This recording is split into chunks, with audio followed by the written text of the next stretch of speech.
होते हैं द्वीप। तो कितने द्वीप हैं? 7। और यावत्युद्यम तारका, तारने वाली नदियां कितनी है पूरे विश्व भर में? गंगा जैसी 45। 7 के बाई तरफ लिखो 45 संख्या है। वर्षधार कहते हैं वर्षा की धाराओं को, और पर्वतों को भी वर्षधार कहा जाता है। दुनिया में, पूरे विश्व में, संसार में, ब्रह्मांड में 8 पर्वत हैं पूजनीय।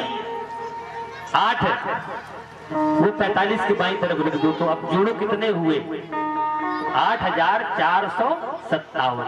इतनी गायें हमने दान में दी हैं। ये प्रभु दत्त ब्रह्मचारी जी ने व्याख्या की है इस श्लोक की। इतनी गायें हमने दान में की। तो बालकों ने कहा जो तुमने गायें दान में दी होगी मरी टूटी होंगी, बिल्कुल जो बेकार होती है वस्तु वही दान में दी जाती है। कहा जाता है मरी बछिया बावन की, जो बिल्कुल निष्प्रयोज्य हो, जो निर्जीव हो, वो दान में दिया जाता है। तो कहता है, राजा कह रहा है बालकों से कि हमने ऐसी गायें दान में नहीं दी, बड़ी सुंदर गायें, पयस्विनी तरुणी शील रूप, हमने पयस्विनी दूध देने वाली गायें दान में दी हैं, शीलवान गायें दान में दी हैं। और कैसी? कपिला हेम संगी, हमने सभी गायों के जो सींग थे वो सोने से बनवाए थे। कपिला गाय दान में दिए हैं। बालकों ने काम समझ गए, जो तुमने सोना लगाया था वो सोना अन्याय के द्वारा तुमने अर्जित किया है। लग कहता है कि ना ना, हमने सब न्याय पूर्वक जो धन उत्पन्न किया वही दान में दिया है। वही देना भी चाहिए, जो आपकी मेहनत का धन होता है संचित, वही दान करना चाहिए। तो बालकों ने कहा जब तुमने सब कुछ अच्छा ही किया तो तुम्हें गिरगिट क्यों बनना पड़ा, कारण क्या है? तो नग कहता है कि प्रभु एक बात है केवल कि एक दिन मेरा नियम था कि मैं प्रतिदिन एक ब्राह्मण को एक गाय का दान करता हूं। एक दिन की बात है, एक ब्राह्मण जी को हमने गाय दान की। श्राद्ध में वो गाय छूट कर हमारी गायों में मिल करी, और प्रातः काल वही गाय हमने दूसरे ब्राह्मण को दान कर दी। इधर से ब्राह्मण देवता लेके जा रहे थे, उधर से वो खोजते हुए चले आ रहे थे। दोनों आपस में झगड़ गए हैं। ब्राह्मण कि ये मेरी गाय है, वो कहते हैं ये मेरी गाय है। यहीं पर वापस हमारे पास आए। एक ब्राह्मण ने कहा आपने गाय हमें दान की, तो हमने कहा कि हाँ आपको की है। दूसरे ने कहा ये गाय आपने हमको दान की, तो हमने उससे भी कहा कि हमने ये गाय आपको भी दान की है।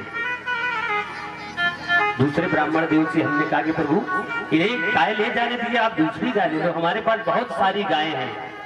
दोनों ब्राह्मण लड़ गए, लेंगे तो यही गाय लेंगे, दूसरी गाय अब नहीं लेंगे। दोनों ब्राह्मण छोड़कर चले गए हैं उस गाय को। जब हमारी मृत्यु हुई, खाता देखा गया है, तो धर्मराज ने कहा कि तुमने पुण्य बहुत किया है, तुमने पुण्य बहुत किया है और पाप भी, थोड़ा सा पाप भी किया, तो पहले क्या भोगोगे, पुण्य भोगोगे कि पाप? तो हमने कहा महाराज पाप थोड़ा सा है, पहले पाप भोग लेते हैं। अभी हमें गिरगिट की योनि में जन्म मिला है और आपके आने से हमारा मुक्ति हो गई। तो भगवान की बड़ी कृपा है। कहने का अर्थ क्या है? बिगड़ी मेरी श्याम, बिगड़ी मेरी दाता, बिगड़ी मेरी और श्याम दलन सरकार बना दो। बिगड़ी मेरी मेरे श्याम दलन सरकार बना दो। बिगड़ी मेरी ओ बिगड़ी मेरी श्याम, बिगड़ी मेरी दाता, बिगड़ी मेरी श्याम, बिगड़ी मेरी दाता, बिगड़ी मेरी ओ मेरे श्याम दलन सरकार बना दो। बिगड़ी मेरी मेरे श्याम दलन सरकार बना दो। बिगड़ी मेरी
बिगड़ी मेरी जान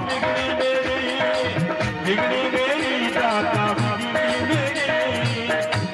मेरी जान बिगड़ी मेरी दाता बिगड़ी मेरी ओ मेरे जीवन के आधार बना दो बिगड़ी मेरे जीवन के आधार बना दो बिगड़ी मेरी।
अगर बिगड़ी बनवानी है आप लोगों को तो एक बार हाथ उठा लीजिए दोनों, जिनको अपनी बिगड़ी बनवाना हो चाम से तो ताली बजाती हो मस्ती में।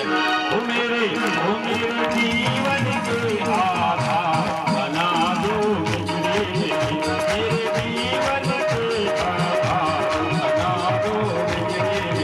जय हो बिगड़ी मेरी जान बिगड़ी मेरी दाता बिगड़ी मेरी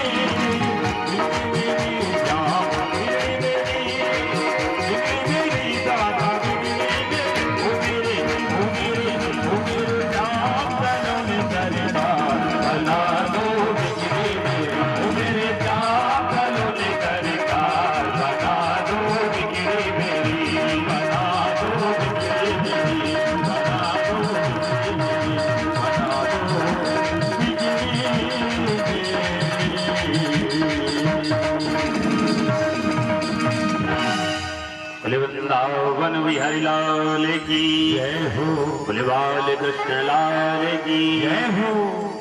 तो महाराज नग ने कहा है पाप थोड़ा सा किया था, अभी हमें कृकलास की योनि में जन्म मिला, गिरगिट बनना पड़ा और अभी आप आके आने से हमारी मुक्ति हो गई है। इसीलिए तो कहा जाता है क्या, स्वदत्तां परदत्तां ब्रह्मवृत्तिं हरेचयः। स्वदत्तां आपने दिया हो या किसी दूसरे ने दिया हो, कभी भी ब्राह्मण की जीविका का हरण नहीं करना चाहिए। महाराज कुछ लोगों में होता है कि पंडित जी बहुत सीधे कम कर लो, पंडित जी बहुत सीधे कम कर लो, काय दे रहे, कभी नहीं करना चाहिए। जो ऐसा करते हैं, जो अवरोध उत्पन्न करते हैं या जो ऐसा कार्य करते हैं, उन्हें क्या लिखा है, 60 वर्ष सहस्त्राणि विष्ठायां जायते क्रमिः। 60 वर्ष सहस्त्राणि विष्ठायां जायते क्रमि। 60,000 वर्षों तक विष्ठा का कीड़ा बनना पड़ता है। जो ऐसा करते हैं कभी नहीं करना चाहिए। ऐसे महाराज राजा नग पर कृपा हुई है भगवान की। इसके बाद बड़ी दिव्य लीला हुई है। भगवान सुधर्मा सभा में विराजमान है। उसी समय राजाओं की तरफ से एक दूत आया है। महाराज जरासंध के कैद में राजा बंद हैं, बंदी गृह में बंद हैं। राजाओं का एक दूत भगवान के पास आया है कि प्रभु हमारी रक्षा करिए, हमें कैद से छुड़ाइए। और उसी समय अर्जुन का आना हुआ है। अर्जुन ने भगवान से कहा है क्या, क्रतुराजीन गोविंदो राजसूये पायनी। क्रतुराजेन गोविंद राजसूयेन पायनी। महाराज अर्जुन ने प्रणाम किया भगवान को और कहा कि प्रभु भैया राजसू यज्ञ करना चाहते हैं, आपको इंद्रप्रस्थ में बुलाया है। जैसे ये कहा है तो भगवान ने कहा दो जगह से निमंत्रण एक ही समय पे आया है, क्या करना चाहिए। उद्धव जी बैठे हुए हैं सभा में। उद्धव जी से कहा उद्धव तुम बहुत विद्वान हो, तुम्हारी बुद्धि निर्मल है। इत राजा संकट में भारी और दुख पावत ये आस हमारी। इधर तो ये राजा संकट में है, हमारी प्रार्थना कर रहे, हमारी आस लगा के बैठे कि हम उनके प्राणों की रक्षा करेंगे। और उत पांडव मिली यज्ञ विचारो उद्धव कहो कहाँ पग धारो। बताओ उद्धव कि हम पहले कहाँ जाएं। उद्धव जी ने कहा महाराज ये कोई विशेष बड़ी बात नहीं है, राजसू यज्ञ तभी हो सकता है जब सभी दिशाओं के राजाओं को अधीन कर लिया जाए। विजित नृपतीम सर्वान कतवान च जगतीम वसे, जब सारे राजा अधीनता स्वीकार कर ले।